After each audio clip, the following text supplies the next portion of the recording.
हनुमान, ये पत्र तो मेरा है, किंतु ये पत्र मैंने नहीं भेजा। नहीं नहीं, ये हस्तलिपि मेरी नहीं है। किंतु माते, इस दोनों पत्र पर राज्य चिन्ह तो पिशाच लोग का ही है। इसका अर्थ ये हुआ कि ये प्रथम पत्र पिशाच लोग से ही किसी ने भेजा है। तो हमें ज्ञात करना ही होगा कि हमारे परिवार के विरुद्ध कौन षड्यंत्र कर रहा है।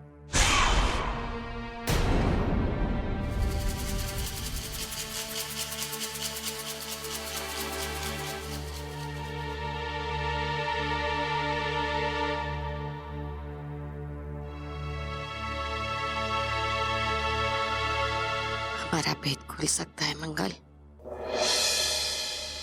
पत्रिका दूसरे पत्र के हस्तलिपि का निरीक्षण कराएगी, किंतु उससे हमारा भेद कैसे खुलेगा? अरे मूर्ख, पत्री के सामने इस मूर्ख ने अपना मुंह खोल दिया तो क्या होगा सोच।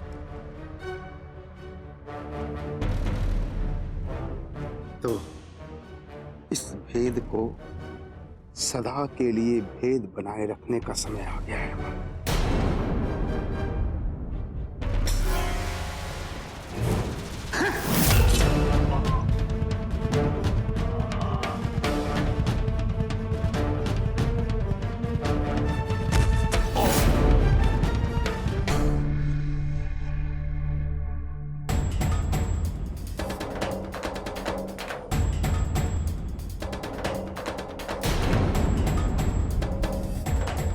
चलो माँ, अब हम सारा काम ठीक कर लेते हैं। चलो।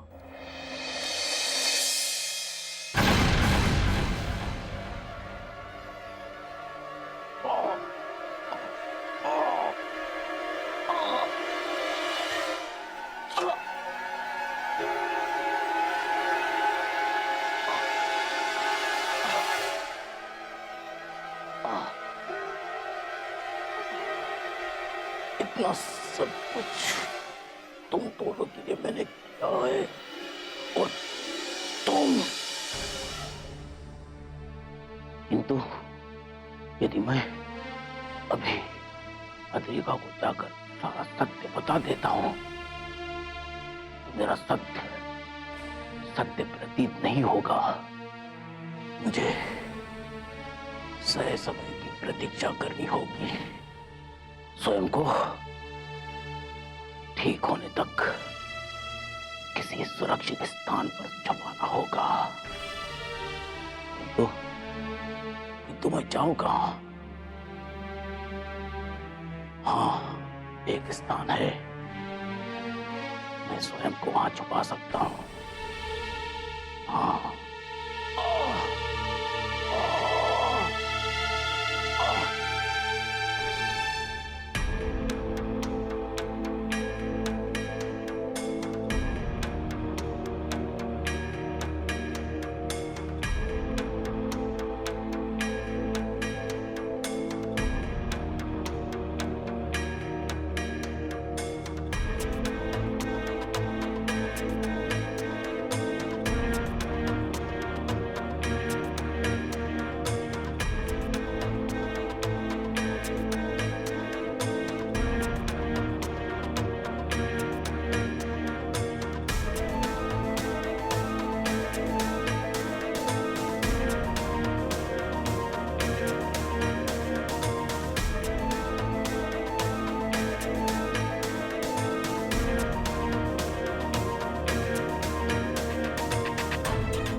सभी की हस्तलिपि की जांच हो गई है भैया,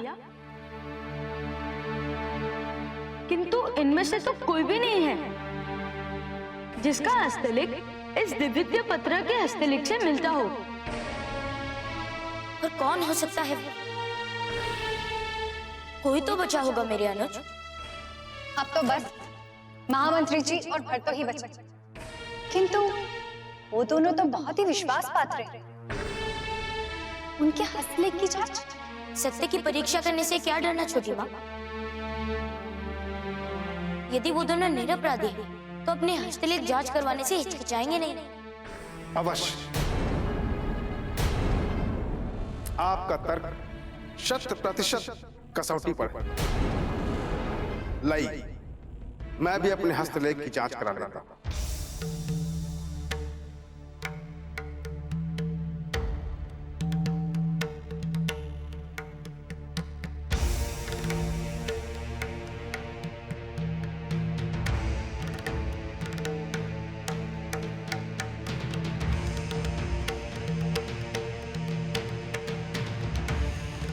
हो गई संतुष्टि। अब आपकी बारी है दासमा। नहीं, मैं जांच नहीं कराऊंगी। मेरे इतने वर्षों की सेवा का ये फल मुझे दिया जा रहा है। नहीं, मैं हस्तलेख की जांच नहीं कराऊंगी।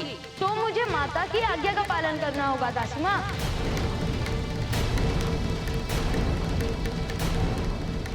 और आपको षड्यंत्र करने के आरोप में यंत्रणा देकर ये ज्ञात करना होगा कि मेरे पिता कहाँ हैं। नहीं राजकुमार, आप ऐसा ना करें।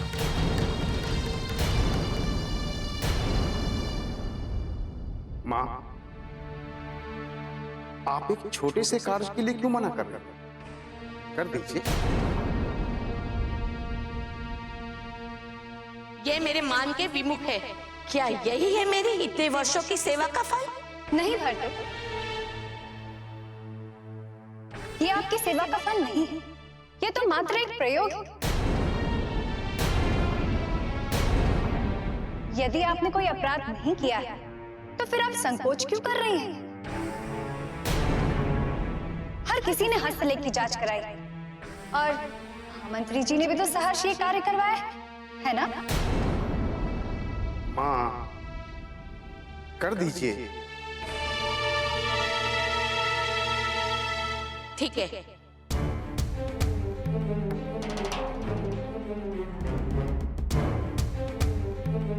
कहो, क्या लिखना है? माता का नाम।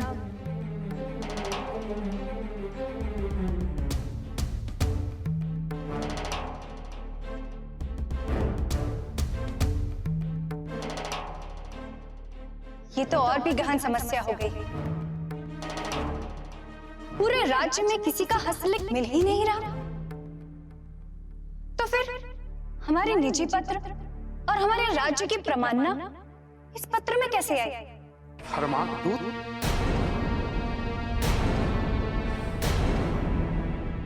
वो कहाँ है? पता नहीं महामंत्री जी, पर कल रात्रि अंतिम बार उसे राज्य के सीमा पर देखा गया।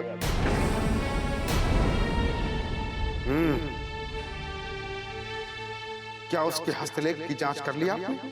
नहीं, वो तो यहाँ आया ही नहीं। वही बचा, और वो कह भी रहा था उसे किसी से अपना प्रतिशोध लेना है। ये सारी बातें एक ही ओर सूचित कर रही हैं कि हरमादूत कोई षड्यंत्र कर रहा है। आप कौन? ये मेरे भ्राता है हनुमान। प्रणाम हनुमान। मैं अभी उस दुष्ट की खोज आरंभ करता हूं। प्रणाम महामंत्री जी, कहिए क्या आदेश है? क्या आदेश? सुना है तुम्हारा हस्तलेख बहुत ही सुंदर है। आज तुम्हें एक प्रेम पत्र लिखना होगा। कहिए, कैसा पत्र लिखना है महामंत्री जी? एक ऐसा प्रेम पत्र जो पत्नी द्वारा पति को लिखा गया हो। ऐसा प्रेम पत्र जिसे पढ़ने के बाद प्रेम का भाव उत्पन्न हो। ना कोई द्वेष हृदय में ना कोई वंचना, ना कोई वैर, मात्र प्रेम का भाव उत्पन्न हो और लिखने वाले की छवि सामने दिखाई दे और उससे मिलन की व्याकुलता हो। ऐसा ही पत्र लिखना है। किंतु महामंत्री जी, मैंने कहा ना कि मेरी कोई प्रेयसी नहीं है और मैं तो एक नर हूं, तो फिर मैं कैसे किसी की पत्नी बनकर? ये प्रेम पत्र तेरे लिए नहीं मूर्ख, महारानी द्वारा लिखा गया महाराज केसरी के लिए है, जो तुझे लिखना हो। अच्छा महामंत्री जी, तब तो मैं ऐसा पत्र लिखूंगा कि महाराज केसरी बिना एक पल गवाए मेरे साथ पिशाच लोग चले आएंगे। और याद रहे, उस पत्र में आद्री के राज्याभिषेक की चर्चा अवश्य होनी चाहिए। यही वो तीर है जो महाराज के सीधे हृदय पे लगेगा। निश्चिंत रहे महामंत्री जी, ऐसा ही होगा, जो आज्ञा। आओ, ठीक है महामंत्री। लिखो।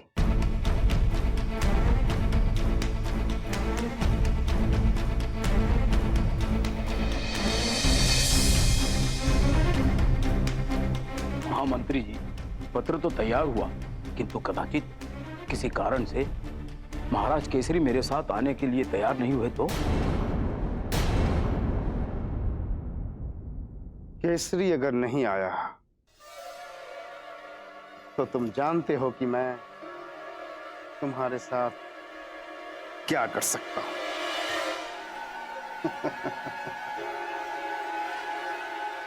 तुम्हें केसरी को अपने साथ लेकर आना ही होगा। इसके लिए तुम्हें जो भी मार्ग अपनाना पड़े, तुम स्वतंत्र हो, किंतु केसरी मुझे चाहिए, वो भी सकुशल। जी महामंत्री जी, ऐसा ही होगा। जाओ।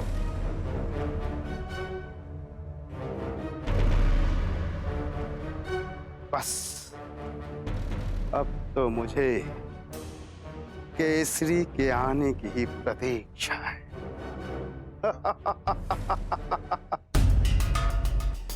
चलो।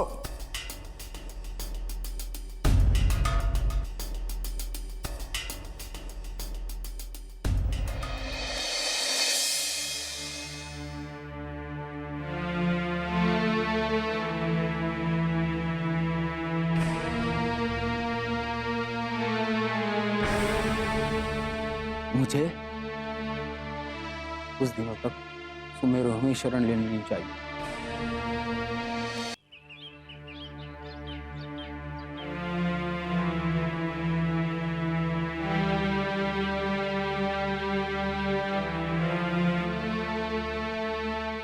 मुझे कुछ दिनों तक सुमेरु में शरण लेनी चाहिए। कदाचित मुझे यही केसरी का कोई पता चल सके और मैं उसे साफ सत्य बताकर इस सारे षड्यंत्र का भांडा फोड़ दूंगा और महारानी से भेंट कर कुछ दिवस के लिए यहाँ रहने की अनुमति ले लेता हूँ।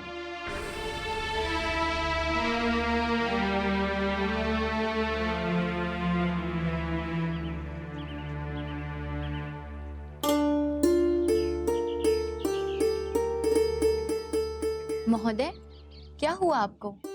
कदाचित आपका स्वास्थ्य ठीक नहीं? मुझ पर प्रहार हुआ था। तो फिर आप चल फिर क्यों रहे हैं? विश्राम क्यों नहीं करते? आपका घर कहाँ है? चलिए मैं आपको वहां तक छोड़ देती हूँ। मेरा कोई घर नहीं है, मैं यहाँ वहाँ भटक रहा हूँ। आपके राज्य में शरण मांगने आया हूँ। ये बहुत ही दयालु राज्य है, यहाँ आपको शरण अवश्य मिलेगी। चलिए मैं आपके साथ महल तक चलती हूँ। नहीं, रहने दीजिए, मैं स्वयं ही चला जाता हूँ। ठहरिए, मैं आपकी शरण मिलने की कामना करूंगी। ये लीजिए मंदिर का प्रसाद।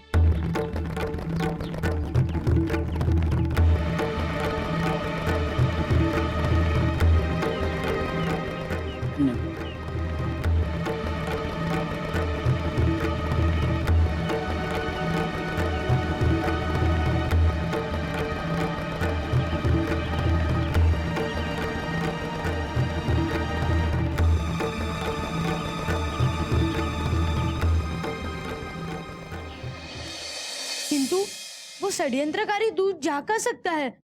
अजी, ये भी तो हो सकता है कि जो मनुष्य पिताश्री को अपने साथ ले गया हो वो उन्हें उस स्थान पर लेकर गया हो जहां उसे उनके स्वामी ने लाने का आदेश दिया था। अजी, ये भी तो हो सकता है कि जो मनुष्य पिताश्री को अपने साथ ले गया हो वो उन्हें उस स्थान पर लेकर गया हो जहां उसे उनके स्वामी ने लाने का आदेश दिया था। किंतु उसका स्वामी कौन हो सकता है और उसे हमसे या पिताश्री से क्या वैर होगा? यही तो प्रश्न है कि उसे हमसे और पिताश्री से क्या वैर है। हे प्रभु, मुझे मेरे पुत्र हनुमान और महाराज केसरी की कोई तो समाचार दीजिए। मेरा मन व्यथित और व्याकुल हो रहा है, कोई तो सूचना दीजिए।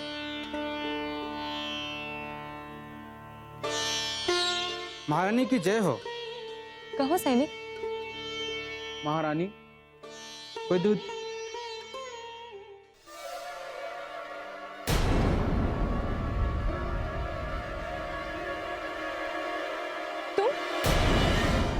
तुम वही हो ना जो महाराज केसरी को अपने साथ विशाल श्लोक पहुंचाने के लिए लेकर गए थे? कहाँ है महाराज केसरी? मैं क्षमा चाहता हूँ महारानी, इसी कारण तो मैं वापस आपके लोक आया हूँ। क्षमा? क्षमा किस अपराध के लिए? कहीं तुमने महाराज केसरी को तो कुछ? नहीं नहीं महारानी, मैं उन्हें पिशाच लोक लेकर ही निकला था, किंतु एक काला अंधड़ चला और वन में ही महाराज कई अलोप हो गए। मैं नहीं जानता कि महाराज केसरी कहाँ है। मैं सत्य कह रहा हूँ महारानी। यदि तुम सत्य ही कह रहे हो और तुम सच में नहीं जानते कि महाराज केसरी कहाँ है, तो फिर क्षमा मांगने का कोई प्रश्न ही नहीं उठता। आप जा सकते हैं। किंतु मैं जाऊं कहाँ महारानी? जिन लोगों के लिए मैंने ये सब कुछ किया है, उन लोगों ने मेरी सेवा का ये फल दिया कि मुझे अपने ही लोक से सदा सदा के लिए बहिष्कार कर दिया गया। अब मैं एक मृत व्यक्ति के देह में हूं, न मैं इस लोक का रहा न आपके लोक का, जिसका नाम हसमुख था। किंतु ना ही मैं इस लोक का हूं, ना ही अपने लोक का। आप चिंता न करें हसमुख जी, आप सुमेरु में निवास कर सकते हैं। आप धन्य है महारानी। सैनिक, इनके लिए अतिथि गृह में रहने का प्रबंध किया। जी महारानी। महारानी, आपको मुझ पर क्रोध नहीं आया? मैं तो ये सोचकर यहाँ आया था कि आप जो भी दंडित होगी मुझे स्वीकार हो। क्रोध तो उस पे किया जाता है जो व्यक्ति अपनी भूल का आभास होने पर भी उसे स्वीकार न करे, परंतु इसके विपरीत आप तो अपनी भूल का स्वीकार करने के लिए मेरे समक्ष खड़े हो। इतना ही नहीं, अभी तो तुम आत्मग्लानि से भरे हुए हो, तो फिर आपको तो दंड देने का कोई प्रश्न ही नहीं उठता। मुझ जैसे पिशाच पर दया करके मुझे सन्मार्ग दिखाया है महारानी। अब मैं आपको वचन देता हूँ कि अब मैं कोई भी तुच्छ कार्य नहीं करूंगा। बस मुझे इतना बता दीजिए कि मेरा पुत्र हनुमान पिशाच लोक पहुंचा या वो भी? हनुमान पिशाच लोग पहुंच गए महारानी, और अदृश्य से ही वो ज्ञात कर रहे हैं कि उनके पिता कहाँ हैं।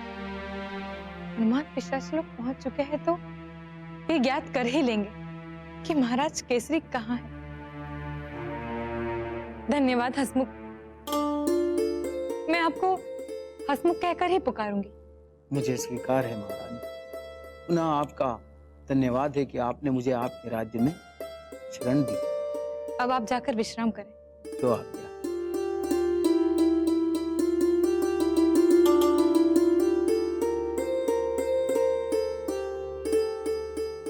आपका कोटि कोटि धन्यवाद प्रभु। आपने कम से कम मेरे पुत्र की सूचना तो दी।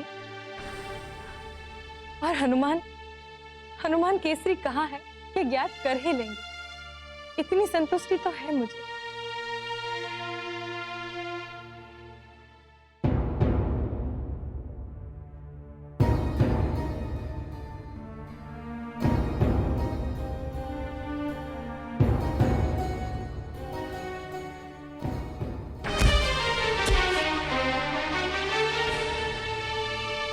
आज तक हमने हर किसी के साथ एक बहन, एक माँ, एक सहेली के रूप में प्रेम पूर्वक व्यवहार किया है, किंतु आज हम एक महारानी के नाते आप सभी से एक प्रश्न पूछना चाहते हैं। और हाँ, याद रखना अद्री, आज मेरी ओर से तुम्हें आज्ञा है कि मेरे प्रश्न का उत्तर यदि कोई सत्य न दे तो तुम उसे समाप्त कर सकते हो। जी माते।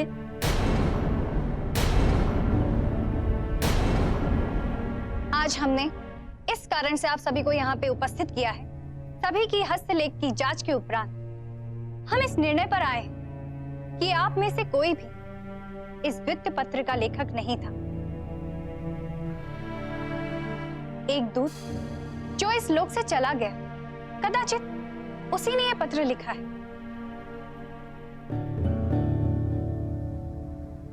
किंतु एक दूत इतना बुद्धिमान नहीं हो सकता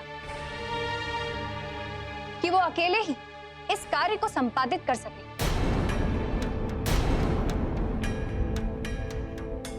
तो मेरा ये प्रश्न है कि हमारे राज्य और हमारे परिवार के विरुद्ध तुम में से कौन षड्यंत्र रच रहा है? अभी भी यदि तुम में से कोई अपनी भूल को स्वीकार कर ले और मेरे पति महाराज केसरी को जहां भी बंधक बना के रखा है वहां से ले आए तो मैं उसे क्षमा कर दूं।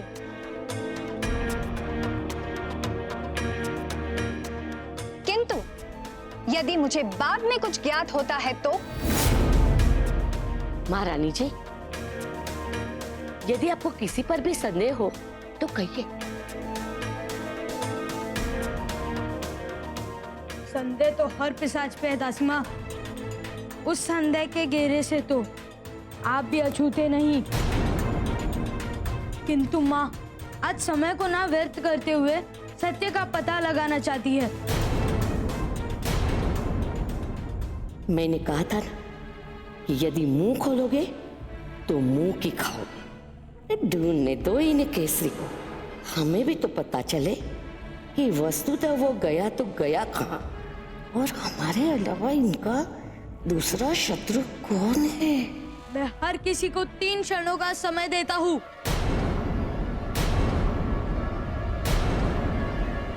उसके उपरांत मैं स्वयं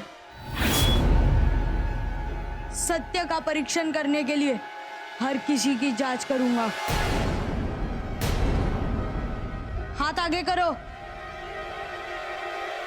क्या तुम्हारा मेरे पिता से कोई वैर है? नहीं राजकुमार। सत्य बताओ। मैं बच गया, मैं बच गया, मैं बच गया।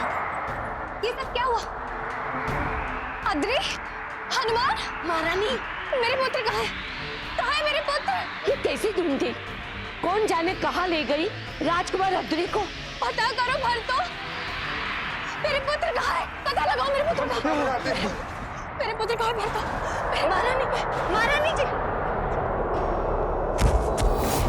मंगल, दासी, महारानी जी को मूर्छा गई। महारानी जी, उठिए महारानी जी, महारानी जी।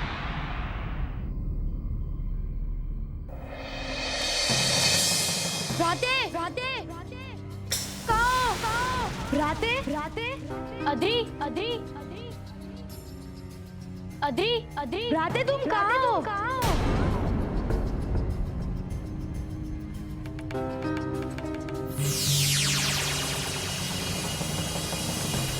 अरे अद्री, ये कौन सा स्थान है और हम कहाँ आ गए हैं?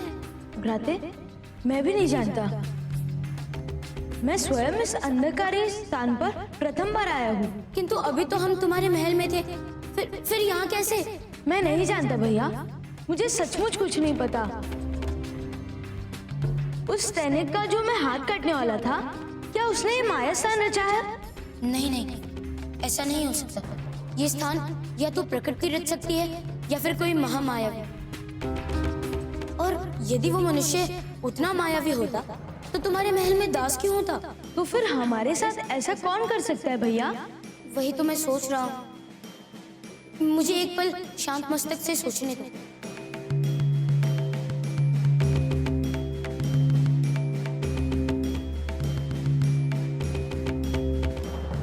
सोचा? सोच रहा हूँ। सोचा क्या भैया? एक पल रुको, सोच रहा हूँ। सोचा? हाँ, मैं समझ गया हूँ। कदाचित ये वही स्थान है जहाँ पिताश्री बंदी बने हैं। कैसे? वो ऐसे कि जो भी पिताश्री को अपने साथ अपहरित कर ले गया था, वो मुझसे भी उतनी शत्रुता रखता होगा। और इससे अधिक उपयुक्त स्थान उसके लिए क्या हो सकता है? इसलिए पिताश्री को भी यही कहीं होना चाहिए। तो फिर आप सोच क्या रहे भैया? चलो पिताश्री की खोज आरंभ करते हैं। हाँ हाँ, चलो चलो।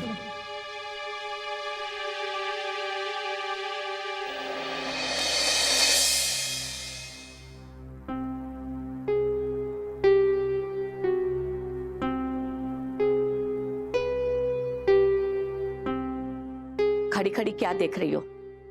जाओ यहां से। महारानी को विश्राम करने दो।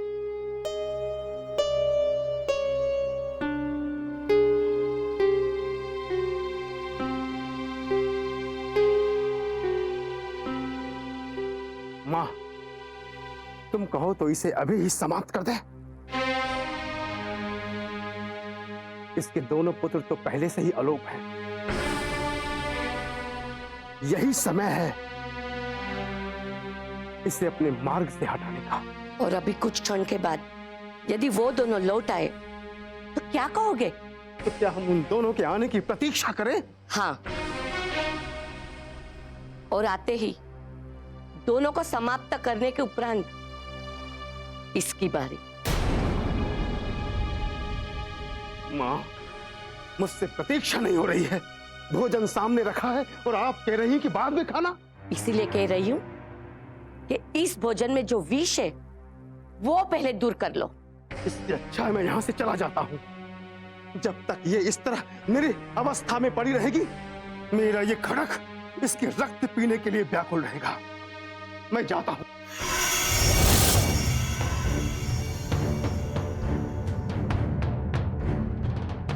अच्छा, वो दोनों षड्यंत्रकारी तुम हो जो अद्रिका और अद्रि को मारकर इस लोक पर अधिग्रहण करने की योजना बना रहे हैं। नहीं रिसीवर, आपको कुछ मिथ्याचार हुआ है। हम तो महारानी की सेवा और अद्रि के अलोप होने से पहले ही दुखी और क्लांत हैं। यदि ऐसा है तो तुम्हारी मां अद्रिका को जागने और अद्रि के वापस लौटने पर उसको समाप्त करने की वार्ता क्यों कर रहे थे? नहीं नहीं ऋषिवर, हम अद्रि को नहीं, अरे अद्रि के शत्रु को। चांद, हमें सब ज्ञात है कौन क्या वार्ता कर रहा।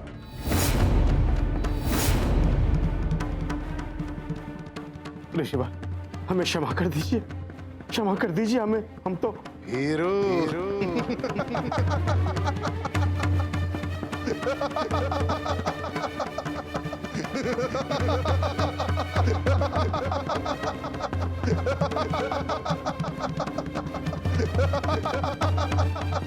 ऋषिवर, आप अट्टहास क्यों कर रहे हैं? मैं ये देख रहा हूं कि भीरू लोग किस प्रकार से एक लोक को अधिग्रहण करने की योजना बना रहे हैं। अरे ये तो मैं हूं। यदि निरति या कोई और देव तुम्हारे सामने आ जाता तो तुम दोनों क्या करते? ऋषिवर जी, अर्थात भर्तोदासी, मैं वो हूं जिसने सबसे पहले केसरी को और उसके उपरांत तुम्हारे ही नेत्रों के सामने हनुमान और अद्री को आलोप किया है।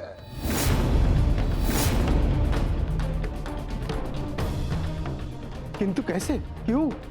हनुमान के कारण ही मैं अपनी शव साधना पूरी ना कर सका। अब मैं ना जीवित हूं ना मृत हूं। हनुमान से मुझे अपना प्रतिशोध लेना है। किंतु हनुमान का अत्यधिक तपोबल होने के कारण मैं उसकी देह में प्रवेश करने के बाद भी उसका कुछ ना बिगाड़ सका। अत्यधिक तपोबल होने के कारण मुझे उसके शरीर से बाहर आना पड़ा।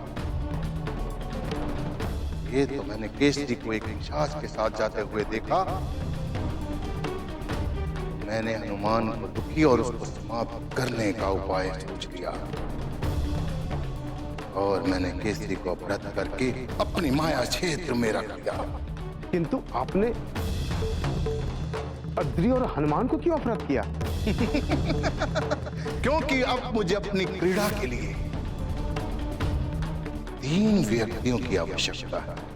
क्रीड़ा? शिविर कैसी क्रीड़ा? सब कुछ बताऊंगा। पहले तुम दोनों मेरे साथ चलो। कहाँ ऋषिवर?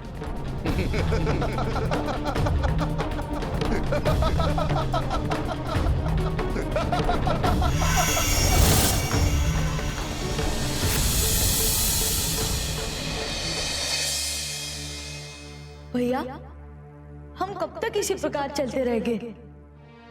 इस मार्ग का तो कोई अंत ही नहीं दिखाई दे रहा। अंत हर समस्या का होता है, किंतु हमें उस अंत के लिए प्रतीक्षा करनी चाहिए। तुम निश्चिंत रहो, हमें कोई ना कोई मार्ग अवश्य मिल जाए। और यदि हम जीवन भर यहीं भटकते रह गए तो? नहीं नहीं मेरे भ्राते, ऐसा नहीं होगा, क्योंकि मेरा हृदय कहता है कि जो भी इस महाक्षेत्र का रचयिता है वो हमसे अपने किसी उद्देश्य की पूर्ति चाहता है और उसके उपरांत हमें मार्ग अवश्य मिल जाएगा। किंतु उसका उद्देश्य क्या हो सकता है भ्राते? तुम निश्चिंत रहो, हमें कोई ना कोई मार्ग अवश्य मिल जाएगा।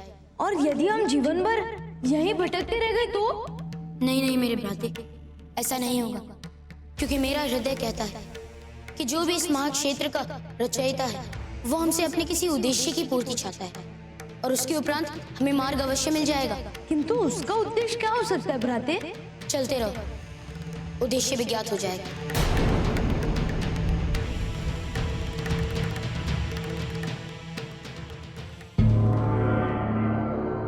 हे प्रभु, सुना है आप सभी भूत और गण आदि का ध्यान रखते हैं। मैं एक तुच्छ जीव आपकी शरण में हूँ। मैंने बहुत भूल और पाप किए थे, किंतु इस देह में आने के बाद और महारानी की क्षमा मिलने के उपरांत मुझे ये ज्ञात हुआ है, क्योंकि जीवन तुच्छ विषयों पर समाप्त करने योग्य नहीं है। मुझे क्षमा करे प्रभु। मेरे इस दूसरे जीवन की सफलता के लिए मुझे आपसे आशीष चाहिए।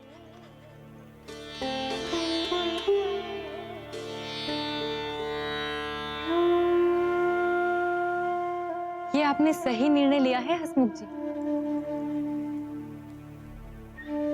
समय रहते अपने पापों की क्षमा मांग ली। ये तो भोलेनाथ है, सबके पाप हरते हैं। ये आपके पापों की क्षमा कर ही देंगे। किंतु आप मंदिर से इतना दूर क्यों खड़े हैं? अंदर जाकर महादेव से आशीर्वाद क्यों नहीं लेते? नहीं महाराज, मुझे पवित्र स्थलों से बहुत भय रहता है। जब भी मैंने मंदिर के अंदर घुसने की या फिर मंदिर का प्रसाद ग्रहण करने की चेष्टा की है, सदा मेरी कलुषित आत्मा जलने लगी। ऐसा तो तभी होता है जब हमारे मन में पाप छुपा हो। यदि मेरा मन ही पवित्र होता तो मैं पिशाची क्यों बना? जब भी मैंने मंदिर के अंदर घुसने की या फिर मंदिर का प्रसाद ग्रहण करने की चेष्टा की है, सदा मेरी कलुषित आत्मा जलने लगी। ऐसा तो तभी होता है जब हमारे मन में पाप छुपा हो। यदि मेरा मन ही पवित्र होता तो मैं पिशाची क्यों बना होता महारानी? स्वर्ग या नरक ही ना मिल गया होता मुझे। मुक्ति के और भी कई मार्ग हैं हसमुख जी। और फिर आपके बहते हुए आंसुओं में आपके सारे पाप भी बह गए हैं। अब आपको ऐसे किसी भी पवित्र स्थल पे जाने से डर नहीं लगना चाहिए। यदि आपको विश्वास नहीं तो मैं प्रमाण देती हूँ।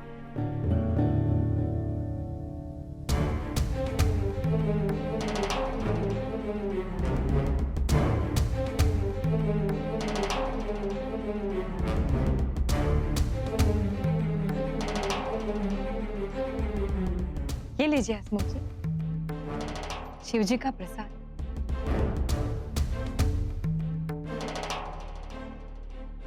लीजिए लीजिए, कुछ नहीं हो।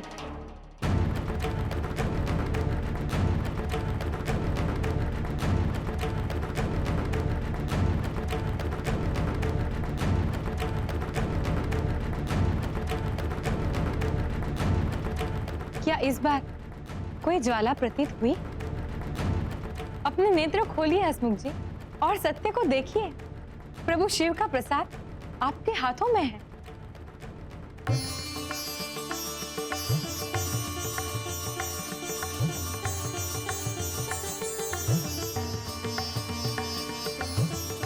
महारानी, मैं प्रभु का प्रसाद छू पा रहा हूँ महारानी, छू पा रहा हूँ।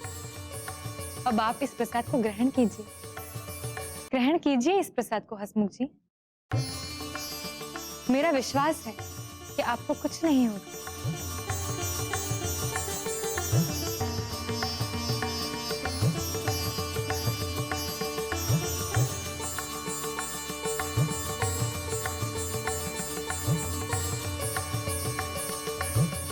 महारानी,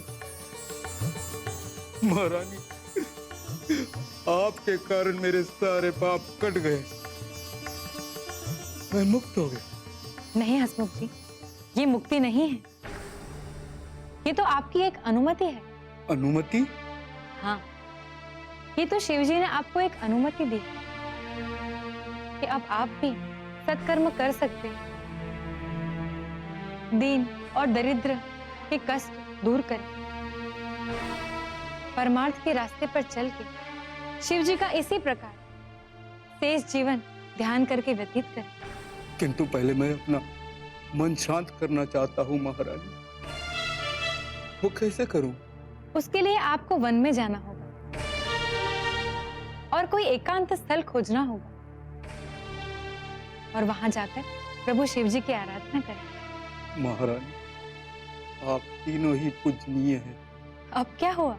हनुमान, महाराज केसरी और आप तीनों की जीवा से मात्र प्रेम के ही बोल निकलते हैं।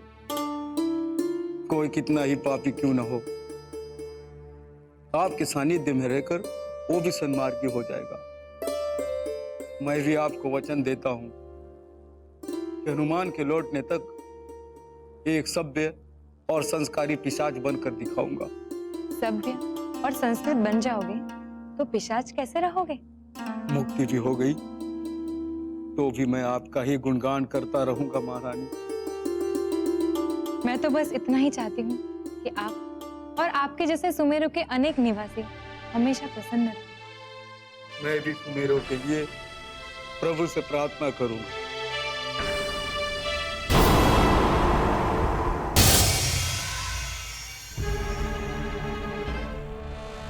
यह है वो स्थल जहाँ केसरी, अद्री और हनुमान की नियति का निर्णय होगा। यहाँ ईश्वर, यहाँ तो कुछ भी नहीं है और ना ही वो तीनों है। यहाँ उनकी नियति का निर्णय कैसे होगा ऋषिवर? ये चौसर और पट उनकी नियति को निर्धारित करेंगे। ऋषिवर, हम यहाँ अद्री को समाप्त करने आए हैं, मनोरंजन के लिए नहीं। अधीर भी हो और मूर्ख भी। ऋषिवर, तो आप ही ज्ञान दो गुरुदेव, कैसे होगा अद्री का? ये रक्तिम माणक हनुमान के जीवन को निर्धारण करेंगे।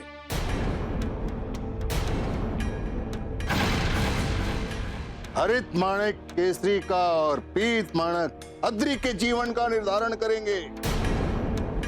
तुम केसरी के साथ खेलो, तुम्हारी शत्रुता अद्री के साथ है। तुम पीत माणक के साथ खेलो और मैं खेलूंगा हनुमान के साथ रक्तिम माणक से। किंतु मुझे अभी तक ये समझ नहीं आया कि ये होगा कैसे। ये चौसर है।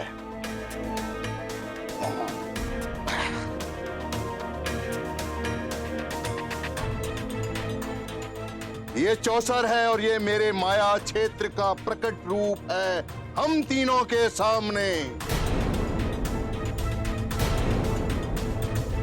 और ये जो प्रस्तर पट है मेरे माया क्षेत्र का प्रारूप।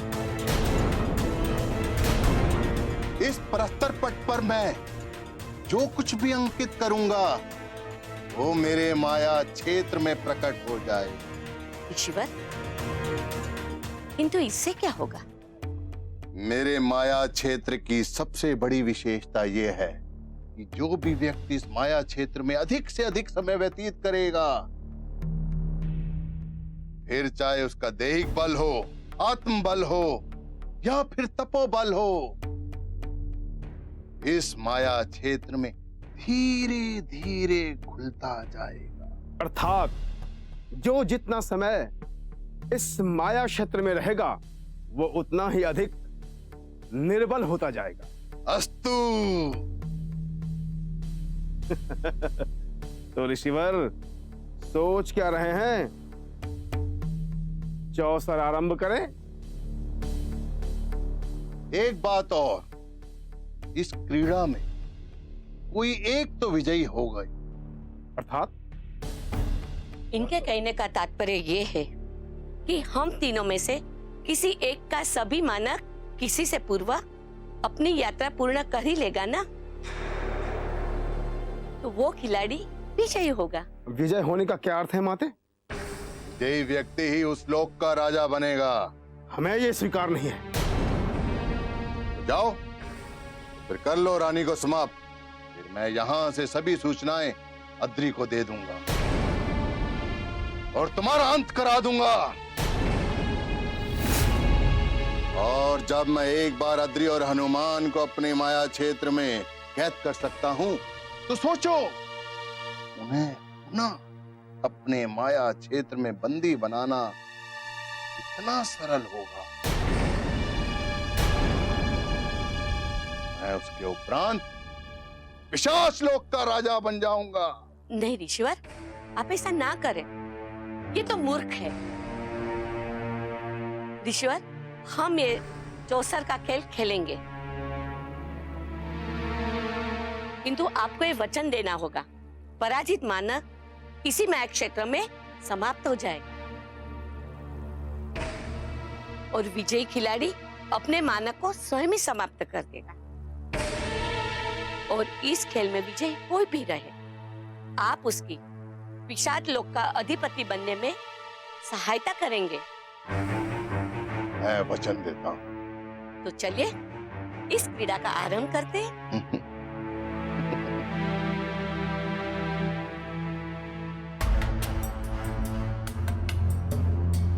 यदि हम इसी प्रकार एक ही दिशा में एक ही मार्ग पर चलते रहे तो कदाचित हमें कुछ नहीं मिलेगा।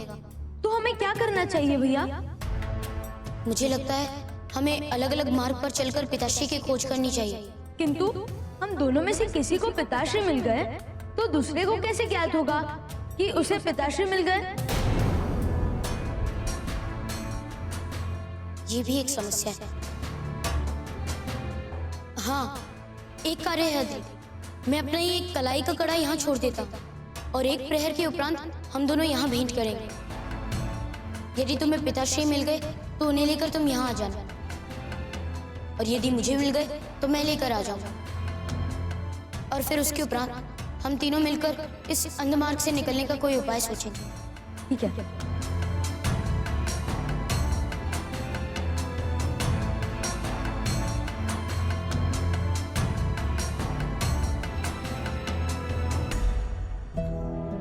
अद्री, तुम वहां जाओ, मैं वहां जाता हूँ।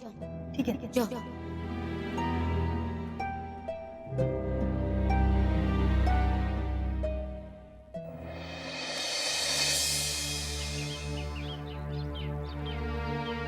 ये महारानी अंजना कितनी अच्छी है, और मैं कितना नीच था इन जैसे सुख और शांति के प्रतीक लोगों पर किसी ऐसे व्यक्ति के कहने पर षड्यंत्र कर रहा था कि जिसने अपना कार्य सिद्ध करने के लिए मुझे भी समाप्त करने में कोई कसर नहीं छोड़ी।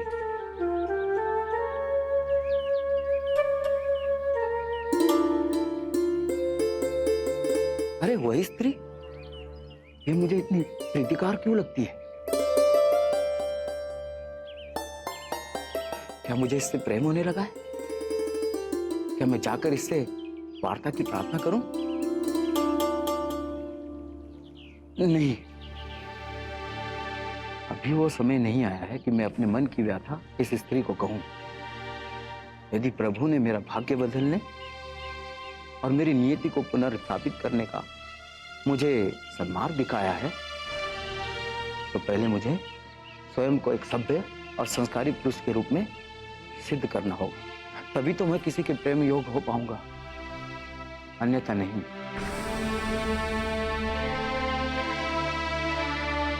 हे प्रभु मेरी सहायता करना।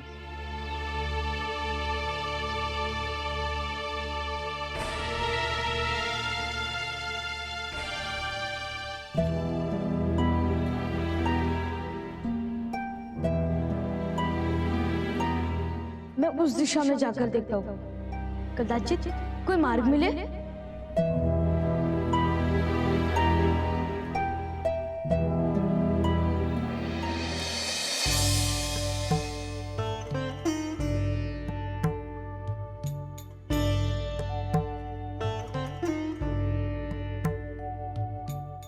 चल, कोई मेरी सहायता करो, मैं प्यास से मरा जा रहा हूं।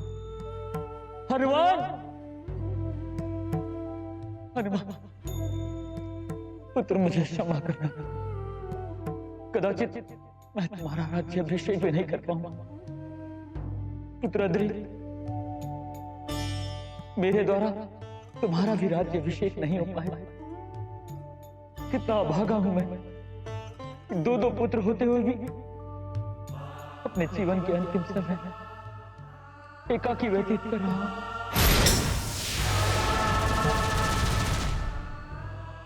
भैया, भैया, क्या मेरी वाणी आप तक पहुंच रही है? भैया, कदाचित ये कोई ऐसा स्थान है जहाँ पर किसी की ध्वनि तक नहीं पहुंचती।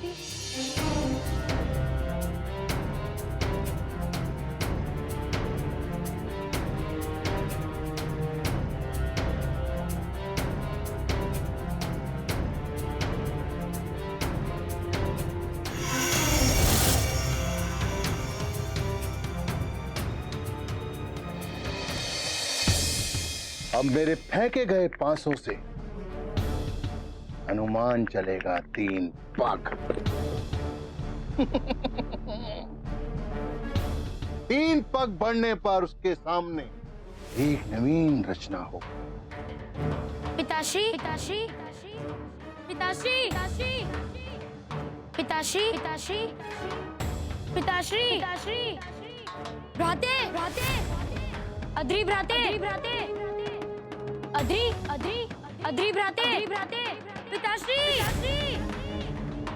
पिताश्री, पिताश्री, भ्राते, भ्राते, अद्री, अद्री, अद्री भ्राते, भ्राते। मेरी ध्वनि उन तक पहुंच क्यों नहीं रही? पिताश्री, पिताश्री, अद्री, अद्री, पिताश्री, पिताश्री, पिताश्री, पिताश्री, आप आओ। पिताश्री, पिताश्री, पिताश्री, पिताश्री भैया अब तक मेरी यानी क्यों नहीं पहुंच भैया पिताश्री अदरी राधे तुम कहाँ हो भैया पिताश्री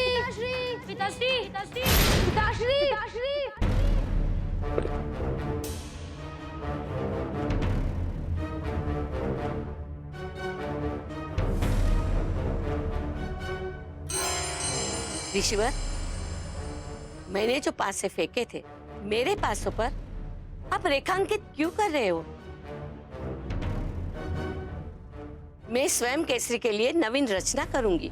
नहीं भरतो, ये प्रस्तर पट मेरे ही हाथों में कार्य करेगा।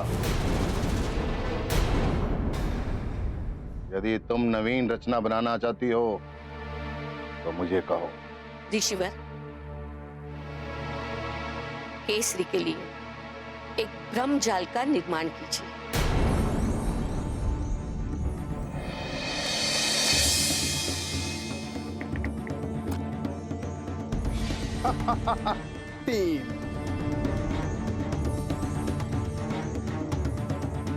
ऋषिवर, अब आपके इस मानक का क्या होगा? अपनी चाल चलो मंगल।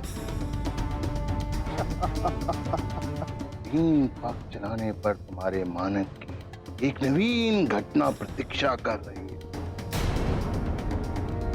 भैया पिताश्री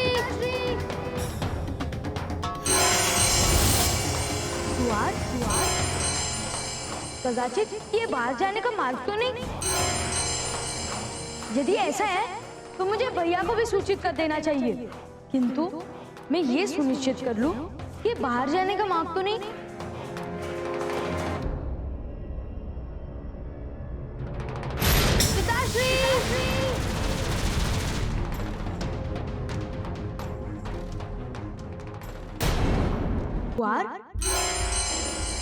कदाचित ये बाहर जाने का मार्ग तो नहीं? यदि ऐसा है तो मुझे भैया को भी सूचित कर देना चाहिए, किंतु मैं ये सुनिश्चित कर लूं कि बाहर जाने का मार्ग तो नहीं।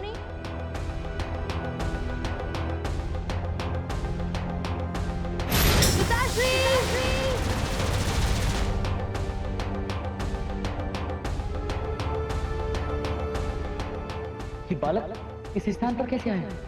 ये तो और भी गहन अंधकार वाला स्थान आ गया। हे बालक, क्या आप इस स्थान के प्राणी हैं? ऐसा लगा कि कोई कुछ वार्ता करने की चेष्टा कर रहा हो, किंतु ये मैं भ्रम भी तो हो सकता है। बालक, ध्वनि तो इधर से ही आ रही है। कदाचित इस अंधकार में कोई हो।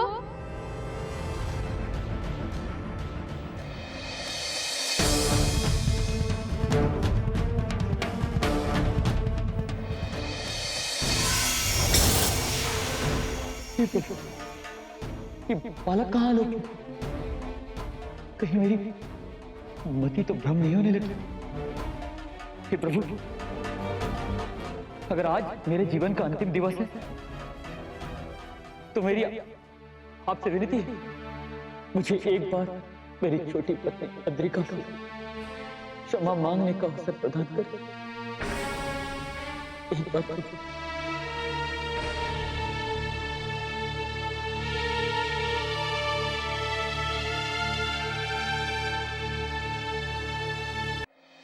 हे प्रभु, अगर आज मेरे जीवन का अंतिम दिवस है तो मेरी आपसे विनती है, मुझे एक बार मेरी छोटी पत्नी अद्रिका को क्षमा मांगने का अवसर प्रदान कर। एक बार प्रभु।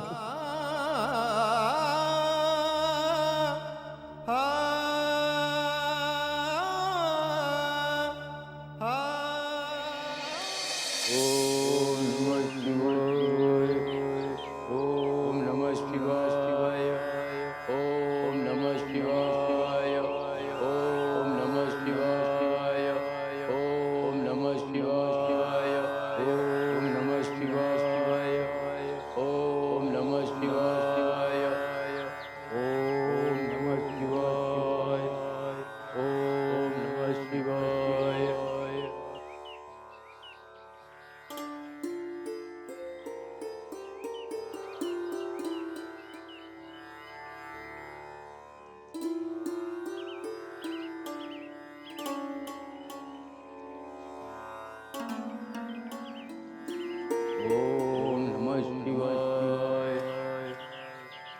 ओम नमः शिवाय।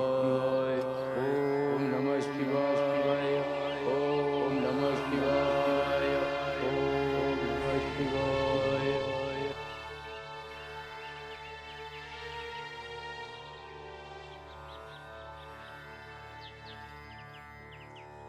ओम नमः शिवाय। ओम नमः शिवाय। ओम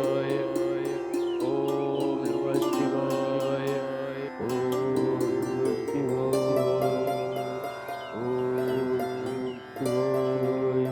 ओम नमः शिवाय।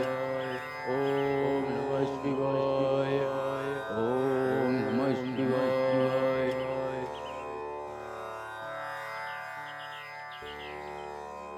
महारानी के बताए अनुसार शिव जी के 11,000 जाप पूरे हुए।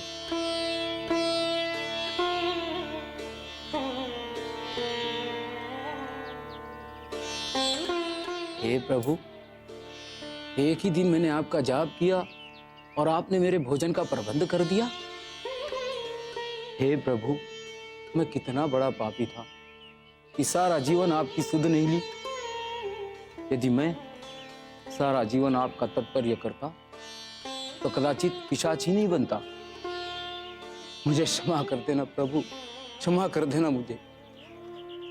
सारा जीवन मुझसे एक बहुत बड़ा अपराध हुआ है, किंतु अब मैं दिन रात आपकी भक्ति और इस राज्य की सुरक्षा करूंगा। आप मुझे आशीष दे प्रभु, आशीष दे।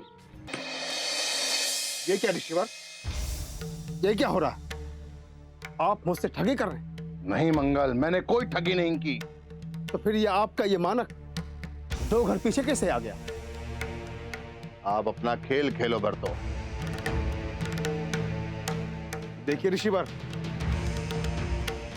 आप मुझसे ठगी तो नहीं कर रहे हैं ना? नहीं मंगल, मैं क्यों वांछना करूं? जीते कोई भी, मेरे लिए तो केसरी और हनुमान दोनों ही मृत हैं। मैं तो केवल उनकी शक्तियों को शोषित करने के लिए खेल खेल रहा हूं बस। ठीक है, किंतु यदि ये आपका मानक स्वयं चलता हुआ दिखा तो मैं चुप नहीं बैठूंगा। अवश्य।